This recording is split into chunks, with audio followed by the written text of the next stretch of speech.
The 4-star general stood tall, then snapped a salute to the mud-streaked woman in front of him. No one in the SEAL compound moved. Moments ago, that same woman had been mocked as a quota recruit, the weak link in an elite team. The captain stammered, "S, sir. You're saluting her?"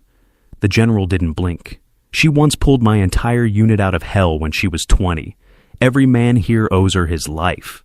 Silence fell heavy as steel, and in that breathless moment, the soldiers realized the rookie they ridiculed was the ghost legend the military thought had died years ago. Riley stepped off the transport truck at Coronado with nothing but a plain green duffel and boots that had seen more sand than shine. The morning fog clung to the grinder like a bad secret. She was 28 hair, twisted into a tight knot face, bare of anything that sparkled. The gate guard glanced at her orders, did a double take, then waved her through without a word. She walked the quarter mile to the SEAL team building like she was early for church. Inside, 30 sets of eyes turned sized her up and started laughing before she even crossed the threshold. Captain Mason Holt leaned against the whiteboard arms, folded smirk sharp enough to cut rope. He wore the kind of tan that said he'd never missed a sunrise run. "You lost Sweetheart Mess Hall's 2 buildings over." A couple guys snorted. One slapped the table like he'd just heard the joke of the year. Riley set her bag down, slow, deliberate. She didn't smile, didn't frown. She just looked at Mason and said, "Riley Quinn reporting for Team 3, sir." Her voice was low, steady, the kind you feel in your chest more than here. Mason pushed off the board. "We don't do participation trophies here. You'll wash out by lunch." He nodded to the corner where a pile of muddy boots waited like a dare. "Start there. Clean every one. That's your first evolution." The room erupted. Someone whistled. Drake Voss, the team's sniper with a mouth faster than his trigger, kicked another boot toward her. "Don't miss the laces, Cinderella." She knelt without a word. The first boot was caked thick from the obstacle course. She scraped white polished until the leather gleamed under the fluorescence. One by one, she worked through the pile. Guys walked past, dripping sweat, dropping more mud just to watch her bend again. When the last boot stood in a perfect line, she stood up, wiped her hands on a rag, and looked at Mason. "Done, sir." He glanced at the row lips curling. "Good. You passed maid duty. Now get out of my sight before you cry." The very next morning brought the timed 3-mile ocean paddle, a grueling test designed to break the newest recruits before they could even learn to hate the cold.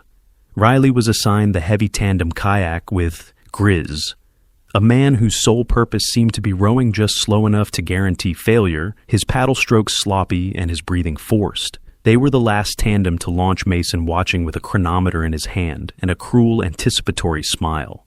Grizz started fast, then quickly began to lag, feigning exhaustion, letting the kayak drift broadside into the punishing incoming tide swell. Riley never said a word. She adjusted her grip, shifted her weight forward, and began to paddle with a rhythm that was clinical, relentless, a perfect synchronization of core, shoulder, and blade. She didn't correct Grizz's errors. She simply compensated for them, her side of the kayak cutting through the chop, with twice the efficiency towing the dead weight beside her. When they finally crossed the finish line, Mason stared at his watch. They had finished third a full 3 minutes under the cutoff time, but Grizz was the one shaking his head, rubbing his shoulder dramatically. "Damn quota pull," he muttered loud enough for the team to hear. "I had to drag her the whole way." Riley didn't spare a glance. She simply stepped out of the kayak and secured her paddle, her breathing, as even as when she started leaving Grizz to collapse dramatically on the sand, his performance wasted on the silent, exhausted woman.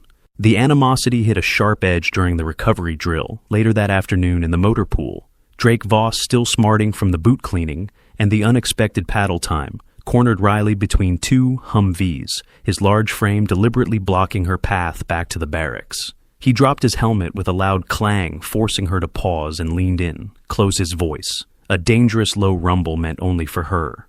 "Look, I don't care what orders got you here, sweet cheeks. This team is mine." He spat the word laced with possessive fury. "You're a liability, a political bullet we have to dodge, and I'm going to make sure the next time we deploy, you stay home.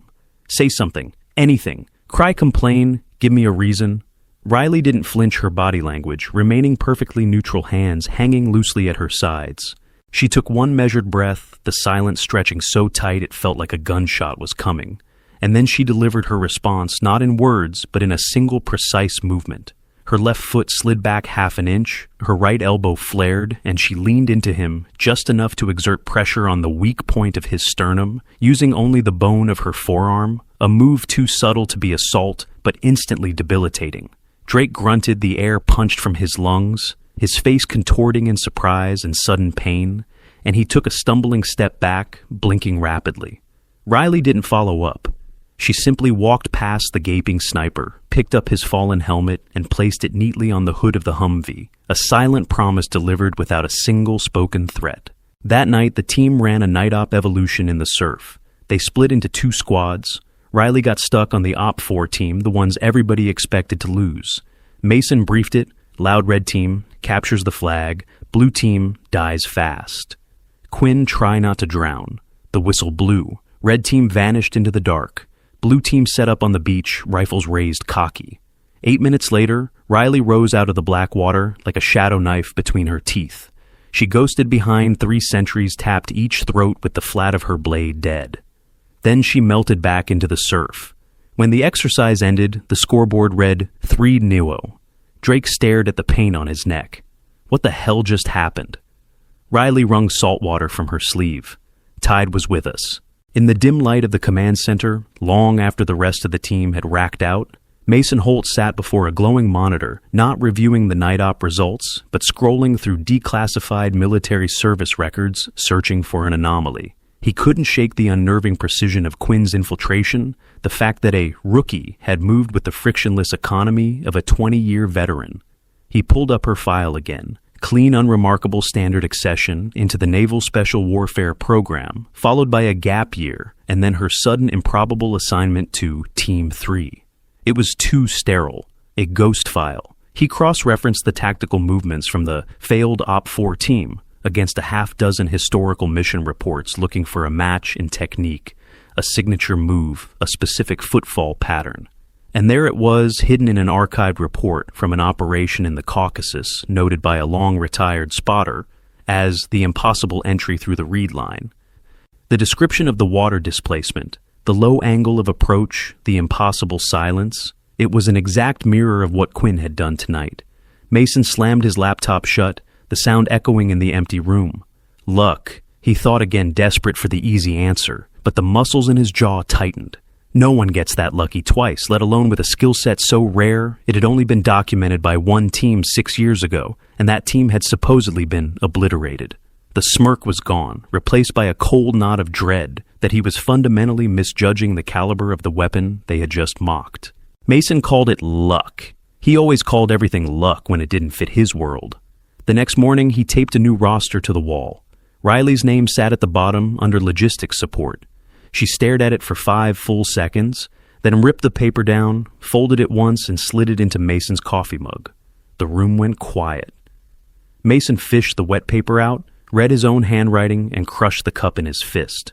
"You don't touch my board, recruit." She met his eyes. "Then stop hiding me on it."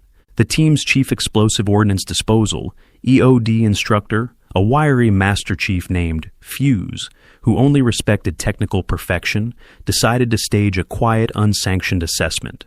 Fuse had witnessed the coffee mug incident and the resulting fury from Mason, and he recognized the defiant spark in Quinn's eyes. Without a word to Mason, he left a small, complex demolition charge assembly on a workbench in the armory. A tangle of wires, 4 different types of specialized detonators, and a nearly illegible schematic scribbled on a napkin requiring a specific near-impossible sequence of connections. He waited outside the door, timing how long it would take the rookie to fail. Riley walked in, saw the setup, and paused for only a fraction of a second, her gaze instantly locking onto the 2 crucial wires that needed to be bridged. She didn't look at the schematic or the array of mismatched caps. Her hands moved with the practiced speed of someone who had done this in the dark under fire years before. With zero hesitation, she stripped the casing from a piece of wire, using only her thumbnail and the razor edge of her dog tag, and precisely connected the charge to the remote receiver. She didn't arm it. She simply made it functionally ready. The entire evolution took less than 30 seconds. Fuse entered a slight frown on his face, prepared to bark an order, but froze when he saw the perfectly constructed assembly. He stared at her, then at the charge, then back at her, his lips parting slightly. "That setup," He finally rasped his voice thick with professional awe. "Took me 3 attempts to get right the first time. The sequence was deliberately wrong."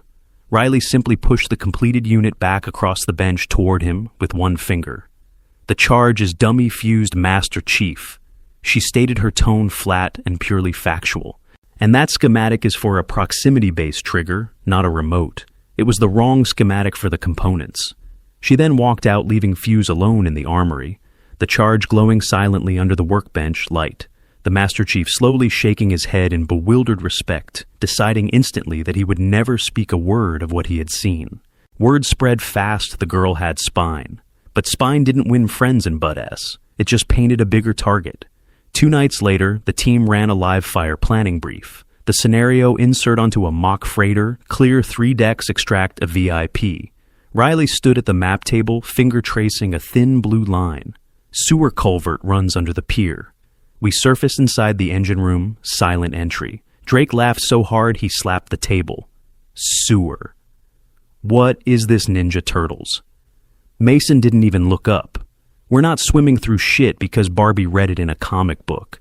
Riley opened her mouth, closed it, then drew a second route in red marker faster, cleaner. Nobody watched. They voted Mason's plan, fast ropes from helos, big noise, big glory. The helo sim ended with half the squad dead and the VIP still in the hold. Mason kicked the mock wall so hard the plywood cracked. The frustration from the failed helo simulation lingered heavy in the air, a metallic tang of wounded pride. While Mason and Drake were still shouting over the debriefing table, pointing fingers at faulty equipment and the wind, Riley moved quietly to the mock freighter hull, constructed outside the facility, a sheer 20-foot wall of corrugated steel. The exercise required scaling this wall, but Mason's failed plan had bypassed it. Now, Riley just walked up to the wall, hands empty without the aid of grappling hooks, ascenders, or any visible gear. A 20-year-old aviation boatswain's mate, standing fire watch 20 yards away, idly watched her approach, expecting her to grab the cargo netting. Instead, Riley paused, took a deep breath, and started climbing. She wasn't using the welded seams or the sparse bolt heads. She was moving with an impossible fingertip grip on the subtle microscopic imperfections of the rust and paint, utilizing a friction climbing technique reserved for sheer rock faces. She moved vertically silently with the speed of an elevator, her body pressed so tightly to the steel that she seemed to melt into the dark surface. The young sailor, Private First Class Hansen, dropped his clipboard, his jaw hanging slack as he watched her reach the top rail in under 20 seconds. Pause for a moment to observe the training compound, and then descend just as impossibly, returning to the ground as if stepping off a curb. Riley glanced briefly at the frozen sailor, a flicker of something in her eyes, a shared secret of the impossible, and then she walked away, her footsteps barely audible on the gravel. Hansen didn't pick up his clipboard for a full minute, utterly unable to comprehend the violation of physics he had just witnessed, his eyes darting between the empty steel wall and the retreating shadow of the impossible recruit. Later in the armory, Sergeant Cole Ryder found Riley re-racking magazines alone. Cole was the quiet one, buzz-cut going gray early eyes that had seen too many body bags. He watched her slide each round home with a soft click. "That culvert idea," he said, voice low. "I ran it in Fallujah, worked like a charm." Riley didn't turn, would have worked here too. Cole hesitated, then reached past her and opened a locker. Inside hung a black patch, a ghost skull over crossed tridents. "Phantom Task Unit," he whispered. "You..." She closed the locker. "Doesn't matter tonight." Fueled by the cryptic locker encounter and the unsettling realization that his instincts were rarely wrong, Sergeant Cole Ryder utilized his old contacts within naval intelligence, bypassing official channels to dig deeper into the legend of Spectre 09. He didn't ask about Riley Quinn. He asked about the operational file for the entire Phantom Task Unit, the mission that had gone dark 6 years prior. A few days later, a secure, heavily encrypted message landed on his off-grid burner phone, a single watermarked PDF that contained what was supposed to be the full mission synopsis and personnel file. Cole opened it in the dark. The first 10 pages were filled with redacted black bars, every name, date, location, and objective completely sanitized. But the 11th page contained the after-action report, and one line was still faintly visible beneath a poorly applied redaction layer. The unit's survival was predicated entirely on the unforeseen, unauthorized, and singularly executed extraction by operative with call sign 9. Below that, the operator's primary designation was listed, but the name field was deliberately corrupt, showing only a string of unreadable code characters, a digital ghost. The code, however, ended with the two symbols, End, Enst. Cole stared at the screen, the silence of the barracks heavy around him. The file wasn't just classified, it was actively protected, scrubbed from existence by someone high enough up to rewrite the records of a massive casualty event. He now understood that Spectre 09 wasn't just a survivor. She was a secret too dangerous to name a walking, breathing operational paradox. He quickly deleted the file and closed the phone, his respect hardening into quiet, focused loyalty. The real-world deployment clock was ticking the tension a palpable shockwave across the ready room. Mason, frantic with the impending mission, stress felt the need for one final petty act of control over the one variable he couldn't break. As the team scrambled to secure their plate carriers and ammo, Mason subtly moved Riley's designated medical kit, essential for basic field triage, from her locker to a dark, obscured shelf in the back, banking on her not noticing the missing weight until they were wheels up. He exchanged a quick conspiratorial glance with Drake, a silent confirmation of their shared contempt. Riley, already fully kitted and checking her weapon, stopped, her eyes narrowing, not on the locker, but on Mason's face, catching the fleeting, smug flicker of satisfaction. She didn't move, didn't speak, yet the air pressure in the room seemed to drop. Then, with a slow, deliberate calmness that was more menacing than any shout, she reached into the deep cargo pocket of her left thigh. She pulled out a perfectly assembled, fully stocked replacement medical kit. A kit that was somehow smaller, lighter, and more logically organized than the standard issue. She looked directly at Mason, her eyes flat and cold, and tapped the pocket twice, a non-verbal message that translated to, "You are irrelevant. I am always prepared for your failure." She then walked directly past him toward the armory cage to collect her designated rifle, leaving Mason frozen in place. The shame of his petty sabotage washing over him with the force of a tidal wave, realizing that she had anticipated his move before he even conceived it. The next week, a real call came down American aid workers taken in Yemen. The brass wanted Team 3 wheels up in 6 hours. Mason briefed in the ready room. Voss, your eyes, Ryder Breacher. Quinn, he pointed to the coffee pot. Keep the pot full and the door locked. Drake grinned. Don't spill on the maps, sweetheart. Riley filled 2 mugs, set one in front of Mason, and walked out still holding the second. Nobody noticed she never came back. While Mason's team was pinned down in the exposed courtyard, their rifles echoing futilely off the brick walls and incoming fire shredding the air, Riley was already inside the adjacent warehouse, having used the ignored sewer culvert route. The sound of their firefight was a distant dull roar to her, entirely separate from her immediate focus. She moved through the darkness of the freighter's engine room, like smoke, a dark whisper weaving between the massive, unmoving machinery. Her presence was an impossibility. The guards stationed inside hadn't even finished their cigarette break. She didn't use her rifle. She carried a short-barreled shotgun, custom-loaded with specialized breaching rounds, and she used it with surgical precision. The first 2 tangos guarding the stairs dropped with a near-silent thump, as she delivered perfect low-velocity, non-lethal strikes to the base of their skulls, using the reinforced buttstock of the weapon, 2 rapid, perfectly timed taps, delivered while still moving. She scaled a 20-foot ventilation duct in 2 bounds, using the upward momentum of her body to launch herself directly onto the catwalk above the VIP's holding cell. The 3 men below her never looked up. She set the 2 charges, not one on the north wall, 1 shaped charge to cut the rebar, and 1 concussive charge to eliminate the blast wave and noise toward the VIP. This was not chaos. It was calculated applied geometry, the physical manifestation of pure destructive control. This was why she was a ghost. She erased the moment between the decision and the result, leaving only the impossible aftermath for others to witness. 40 minutes later, Mason's earpiece crackled with gunfire. His team was pinned in a courtyard, 2 wounded comms fading. Then, a single voice cut through the static female calm. Spectre 09, actual. I have eyes on tangos. Designate north wall for breach. Mason screamed into his mic. Who the hell is this? A pause. "Your logistics support, sir." The north wall exploded inward. Riley stepped through the smoke, dragging the VIP by his collar. She dropped him at Mason's feet, pressed a bandage to his thigh, and keyed her throat mic. "Medevac inbound 2 minutes. Try not to bleed on the hostage." After the initial chaos subsided and the medevac chopper blades began to whine their approach, Riley was gone from the courtyard, but the evidence of her intervention remained. Sergeant Ryder, his forearm bleeding heavily from shrapnel, was struggling to apply a tourniquet one-handed, while simultaneously covering the hostage. He gritted his teeth, his vision beginning to gray at the edges. Suddenly, a hand materialized out of the smoke, gripping his wrist with unexpected firm pressure.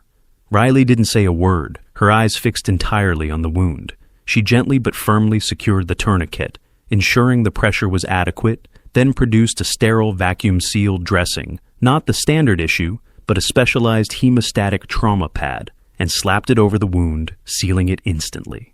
She then reached to her own shoulder, unclipped the small silver chain from her dog tags, and used the chain to secure the pressure, dressing a simple but effective technique that required both hands and feet to be free. Her work complete, she gave his shoulder one quick, impersonal squeeze of acknowledgement and turned away, melting back into the shadows of the engine room to conduct an unseen search for any remaining threats.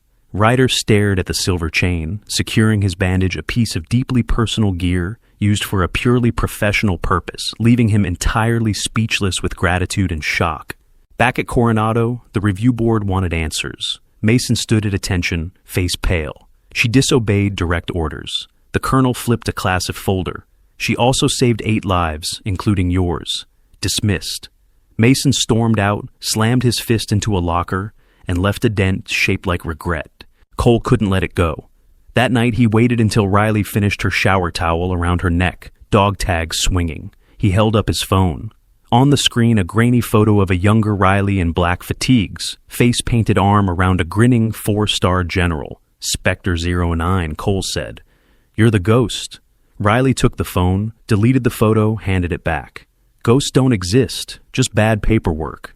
300 miles north, in a wood-paneled office overlooking the Pacific General, Armin Steele stood over the desk of Admiral Thompson, the head of Naval Special Warfare. The classified folder detailing the Yemen extraction was open on the polished mahogany. Steele didn't sit.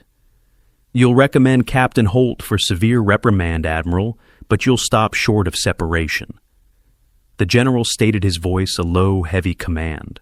Thompson leaned back, folding his hands. "He did actively disregard a crucial asset, Armin. His career is forfeit." Steele shook his head, a weary expression crossing his face. "No, his pride is forfeit. Mason Holt is the crucible. He is precisely the kind of arrogant, self-assured bully she needs to break to re-establish her legend. If he's just fired, the lesson is lost. He has to stay there where she can run him. I want every single man on that team to witness the unmaking of their false idol and the ascension of the real one." He walked to the window, watching the distant foggy horizon. "Riley Quinn wasn't just my radio man's escort, Admiral. She was the final point of contact in a 4-day solo retreat after the air support was wiped. She didn't just carry him. She carried the encrypted payload that saved a decade of intelligence work. She is a myth Thompson. And now I need the myth to be real again right here, where the next generation can be inspired or terrified by her shadow." Thompson slowly nodded, picking up a pen.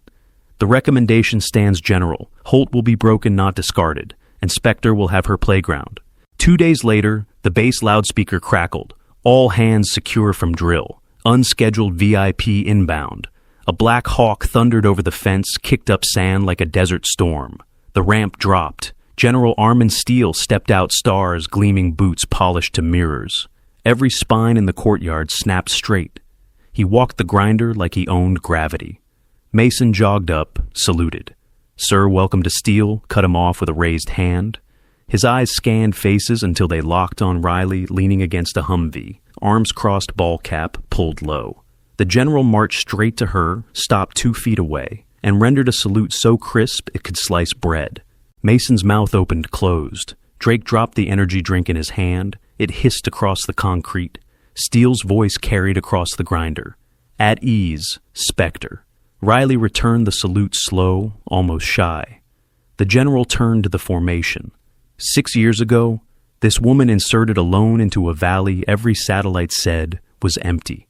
She carried my radio man 3 miles on her back while the mountains burned. I owe her every breath I've taken since.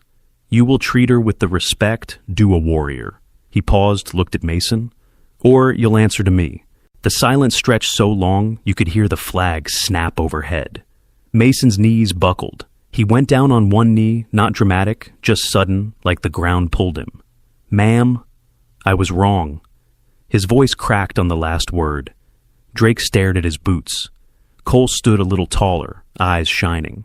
Riley looked at each of them, then at the general. She gave the smallest nod. Steele stepped aside.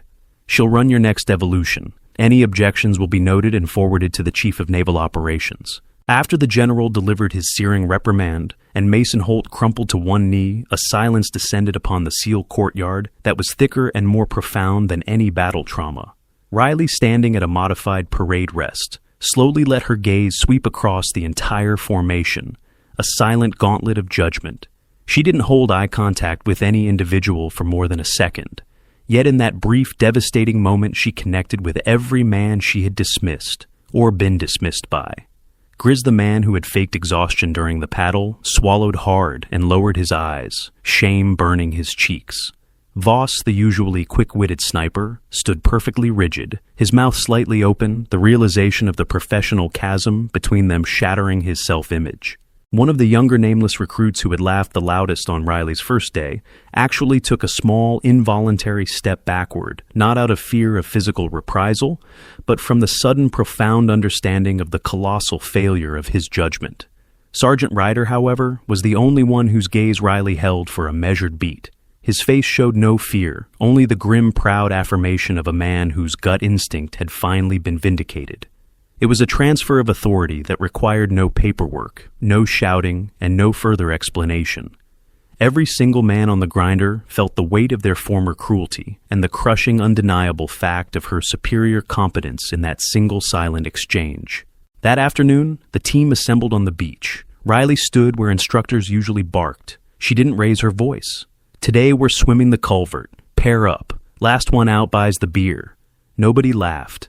They just followed her into the surf, 30 shadows behind one quiet woman who never needed to prove she belonged. Weeks turned to months. Mason requested transfer to a training billet approved within hours. Drake's social media got quiet after a certain video surfaced him mocking a quota hire while the comments filled with medal citations. Cole pinned a new patch on his vest, the ghost skull. He wore it every day. Riley kept teaching, kept swimming, kept disappearing on missions nobody ever read about in the papers. The atmosphere in the team room shifted from outright hostility to a state of hyper-aware, respectful vigilance. No one joked when Riley walked in, and the coffee pot was perpetually full, now managed by a rotating roster of the team's most senior petty officers. One evening, after a particularly grueling 20-hour field exercise, Riley was meticulously cleaning her rifle, breaking down the weapon to its component parts on a clean white towel. Cole Ryder approached not to speak, but simply to place a sealed bottle of high-grade gun oil, a rare imported cleaner he usually guarded jealously on the bench next to her. He didn't say, "Here, use this." He didn't ask for a favor. He just set it down, a silent offering of respect and deference to her craft. Riley paused her work, her hands hovering over the disassembled weapon. She looked up at Cole, then down at the bottle, and back up again. She gave the smallest, almost imperceptible tilt of her head, the closest she ever came to a smile or a thank you. Then she picked up the bottle, used a single precise drop on the bolt carrier, and immediately began reassembly, the acknowledgement and acceptance of his gesture, complete without a syllable exchanged. Cole simply nodded once, a brief movement of his chin, and walked away. The new dynamic established she was the ghost, the leader, and the new absolute standard of performance, and the team would now orbit her quiet competence without question. One dawn, another Black Hawk touched down. A courier stepped off with a sealed envelope. Riley opened it under the floodlights. Inside, one line in block letters.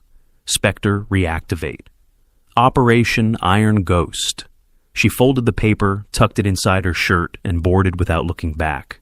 Mason and Drake stood at parade rest on the tarmac. As the bird lifted, Mason raised his hand, not quite a salute, not quite a wave. Riley returned it through the open door, fingers brushing the window. The chopper banked east chasing the rising sun. Below, the grinder looked small, the ocean smaller. Riley closed her eyes, felt the familiar thump of rotors in her chest, and let the coastline disappear. You've been quiet a long time, friend. Maybe you've worn boots that didn't shine. Maybe you've cleaned someone else's mess just to earn a seat at a table that still wouldn't look at you. Maybe you've carried heavier things than rucksacks and never told a soul. This one was for you. The room doesn't get to decide your worth. The mission does. The sunrise does. And sometimes when the moment is right, a 4-star general does. Where are you watching from? Leave a comment below and hit follow to walk with me through heartbreak, betrayal, and finally healing.